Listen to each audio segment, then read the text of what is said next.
হায় হায় হায়, জিলহজ মাসের 10 তারিখে কুরবানির দিন চলে আসছে, এখনো পর্যন্ত আপনারা কুরবানির পশু কিভাবে জবাই করতে হবে, কয়টা রক কাটতে হবে, কয়টা রক কাটলে কুরবানি হবে, কয়টা রক না কাটলে কুরবানি হবে না, এই বিষয়টাও জানতে পারলেন না। আজকে আমি আপনাদেরকে খুব সুন্দর করে কয়টা রক কাটলে কুরবানি হবে এবং কয়টা রক না কাটলে কুরবানি হবে না সুন্দর করে আজকে আমি আপনাদেরকে বুঝাই দেব ইনশাআল্লাহ। শুধু তাই নয়, এবং আপনারা কুরবানির দোয়াটা কিভাবে পড়বেন, জবাই করার সময় দোয়াটা কিভাবে বলবেন সহিহ শুদ্ধভাবে আজকে আমি আপনাদেরকে শিখাই দেব ইনশাআল্লাহ।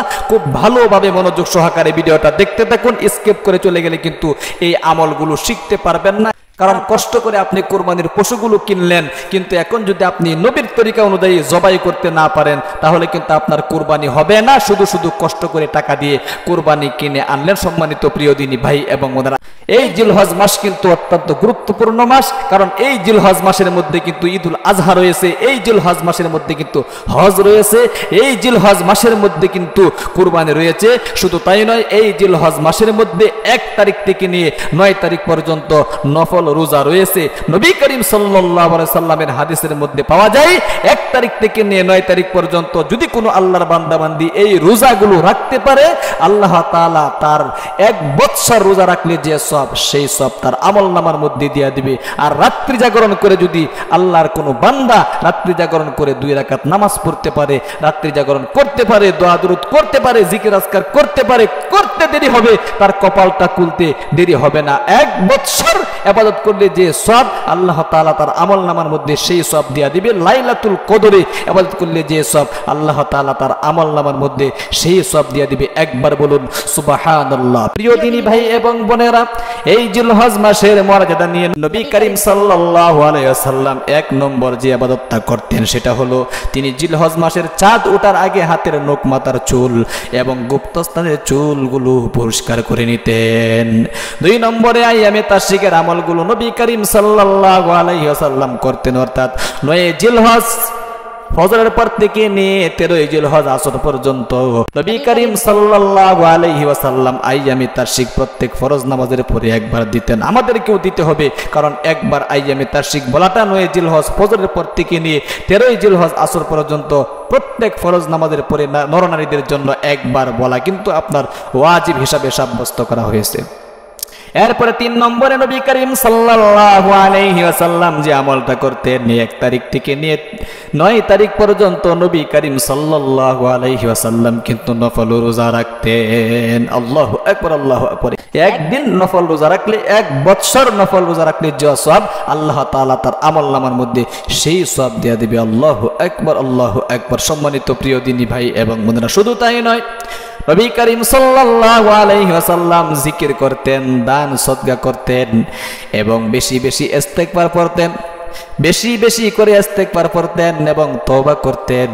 এবং নবী করিম সাল্লাল্লাহু আলাইহি ওয়াসাল্লাম কুরবানি করতেন। আল্লাহু আকবার, আল্লাহু আকবার। হজ করতেন। এই জন্য প্রিয় দিনী ভাই এবং বোনেরা, এই গুরুত্বপূর্ণ মাসের মধ্যে আমাদের যে গুরুত্বপূর্ণ আমলটা সেটা হলো কুরবানির আমল।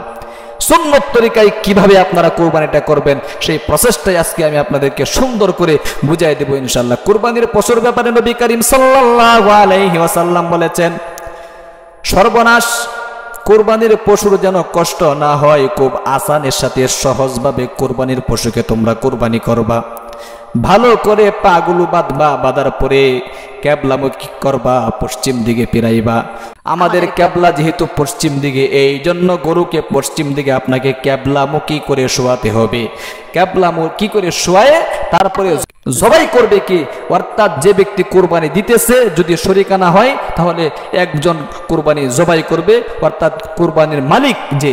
আর যদি সে না পারে অবশ্যই অন্যকে জবাই করলেও হবে, কোনো সমস্যা নেই। কিন্তু আপনাকে জবাই করার আগে আপনার যে ছুরি রয়েছে ওই ছুরিটা ভালো করে ধার দিয়া আপনাকে জবাই করতে হবে, অন্যথায় পশুর কুরবানি, অন্যথায় পশুর যদি কষ্ট হয় তাহলে আপনি গুনাহগার হয়ে যাবেন। অনেক সময় দেখা যায় আপনার ছুরি ধার না করানোর কারণে আপনার একখানা ফুস দিতেছে এইভাবে, কিন্তু আপনার গরু জবাই হচ্ছে না। অবশ্যই ছুরিগুলো ভালো করে শান দিয়া নিতে হবে ইনশাআল্লাহ। এরপরে আসুন, আপনারা গরুকে শোয়ানোর উপরে যে জবাই করবে সে একটি দোয়া নবী করিম সাল্লাল্লাহু আলাইহি সাল্লাম শিখিয়ে দিয়েছেন। এই দোয়াটা ইনশাআল্লাহ পাঠ করে নেবেন যদি পারেন, অন্যথায় কি পাঠ করবেন সেটাও আমি বলে দিচ্ছি। সম্মানিত প্রিয় দিনী ভাই এবং ওনার খুব গুরুত্ব সহকারে আমলগুলো শুনতে থাকুন এবং শিখতে থাকুন। নবী করিম সাল্লাল্লাহু আলাইহি ওয়াসাল্লাম বলেছেন, কুরবানির পশু শোয়ানোর পরে একটি দোয়া তোমরা পড়ে নিবা যে জবাই করবা।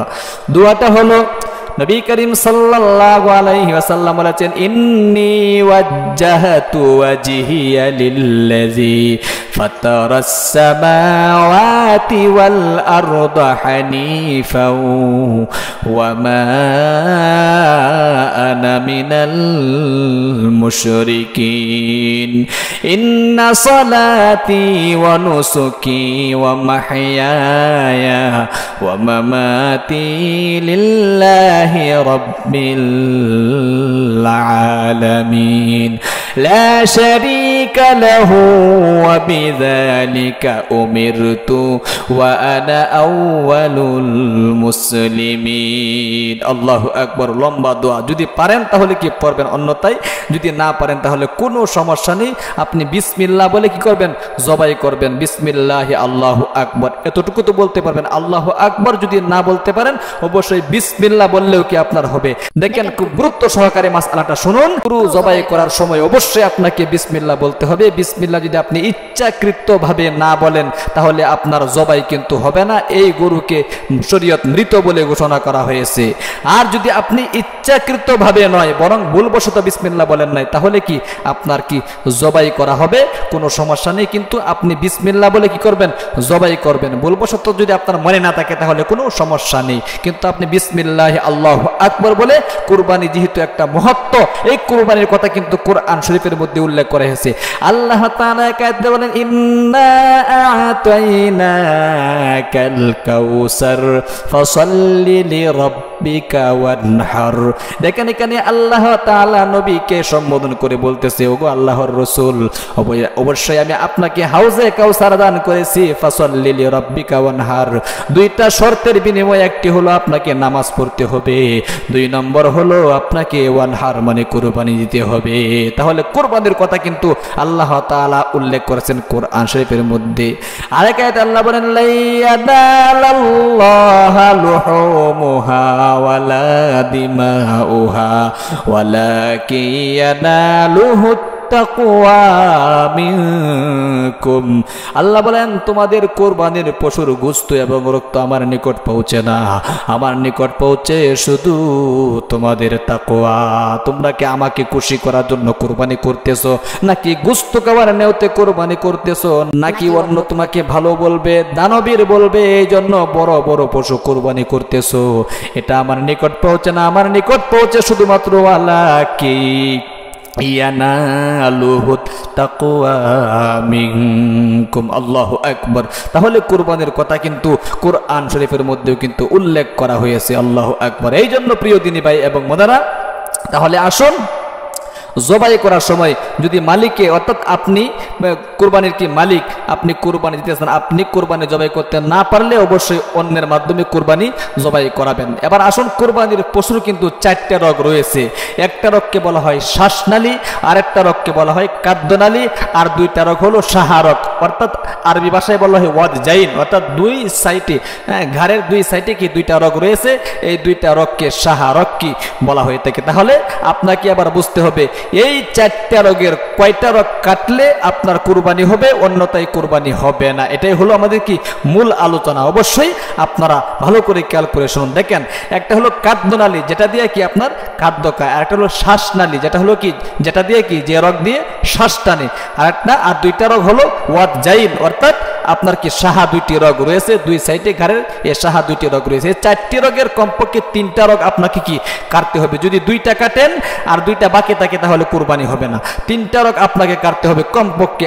আপনি 4টা রগ কাটলে আরো বেশি কি ভালো, কিন্তু কমপক্ষে 3টা রগ কিন্তু আপনাকে কাটতে হবে। তাহলে একটা রগ হলো কি খাদ্যনালী, 2 নম্বর শ্বাসনালী, এই 2টা রগ কাটতে হবে, এবং সাহারগ যে 2টা রয়েছে ওই 2টার একটা কি আপনাকে কাটতে হবে। যদি এই সাহারগের 2টা দুইটার একটা যদি আপনি না কাটেন তাহলে কিন্তু আপনার কুরবানি হবে না।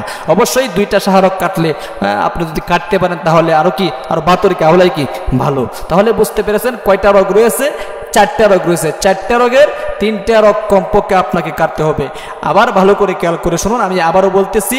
1 নম্বর রগ হলো খাদ্যনালী, 2 নম্বর শ্বাসনালী, 3 নম্বর আর 4 নম্বর হলো কি 2টি শাহরগ, অর্থাৎ খাদ্যনালী, শ্বাসনালী এবং শাহরগের 2টার একটা আপনাকে কাটতে হবে, অন্যথায় কুরবানি কিন্তু হবে না।